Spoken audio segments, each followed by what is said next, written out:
What would happen if you built a refuge for a persecuted people in a place where another people already lived? In the next few minutes, you'll learn why this moral quandary is at the root of the struggle between Israelis and Palestinians, and what you can do to help achieve a just peace for everyone in the region.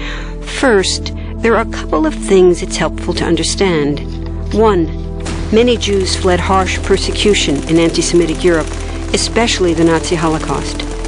Zionists encouraged massive immigration to historic Palestine, at that time a British colony, where Jews had an age-old connection and where small Jewish communities had long existed among larger groups of indigenous peoples. But when the UN offered the Jewish immigrants the majority of the land for a new state called Israel, for the indigenous Palestinians who lived there, it was a massive destruction of life. They rejected the UN's partition plan, and several Arab states invaded the new state of Israel. Israeli forces essentially erased over 400 Palestinian villages and towns. By the end of the fighting, Israel controlled 78% of historic Palestine. And when 750,000 Palestinians who fled or were expelled during fighting tried to return to their homes where the new state now stood, they were permanently barred by the Israeli government. While over 100,000 of their relatives and neighbors who hadn't left became second-class citizens of the new state, along with the new Jewish majority. Today, Palestinian refugees and their descendants number in the millions. Most are in the Gaza Strip, the West Bank, and Jordan. Many are spread throughout the world, with millions still living in refugee camps, seeking to return to their homeland. To sum up, one group of refugees found a much-needed home, but in the process, a new group of refugees was created. Here's the second thing to understand. Israel was founded as a Jewish state. But now ask yourself, what exactly does that mean? People had lots of ideas about what a Jewish state should look like. Some called for equality for all citizens. But what was created, in practice, was institutional discrimination against non-Jews. In other words, Israel ended up being built on a blueprint of exclusion. The Israeli government wants maximum land and resources for Jews, but not the Palestinians living there. That's why, inside Israel, Jews get special privileges, including rights to land and housing, that are denied to the Palestinian citizens, who make up 20% of Israel's population. That's also part of why Israel has never defined its borders.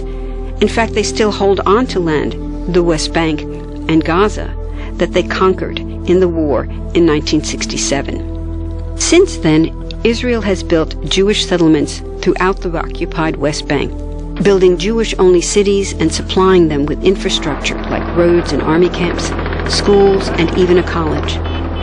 Military occupations are meant to be temporary, but after 40-plus years, this one looks permanent and entirely unjust.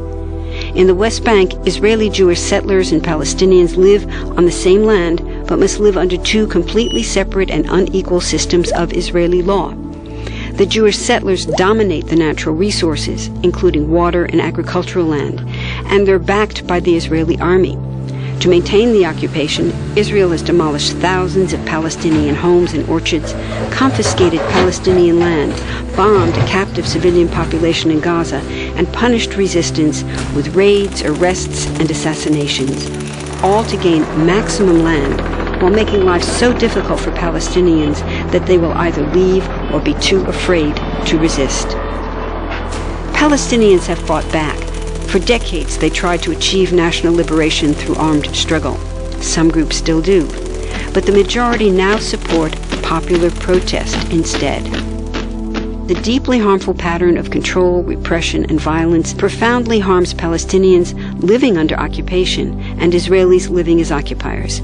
This must be broken to reach a peaceful and secure future for both peoples. Now that you understand the problem, what about the solution? What about peace talks?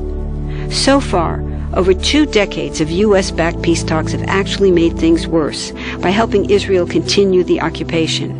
It's been years of talking while Israel massively expanded the Jewish settlements and literally redrew the map. Peace talks are good if they're real, but not when they're theater to cover a land grab. So now what? The current world superpower, the United States, has been a terrible friend, enabling Israel's destructive and self-destructive expansion onto Palestinian land by funding the Israeli military, the biggest recipient of U.S. foreign aid in the world. But there's another superpower that can make the difference: you. There's a movement with hundreds of thousands of people just like you across the world, including Palestinians and Israelis, protesting, educating, divesting, and boycotting, all to bring nonviolent international pressure on Israel to stop violating human rights of Palestinians. Throughout history, where governments have failed to push for justice, people just like you, like us, have taken the lead and won. Now it's the Palestinians' turn for freedom and justice. We can pressure Israel to end the occupation and the discrimination. We want all people, Jews and Palestinians, to have equality, human rights, and democracy. We can change history. Join us.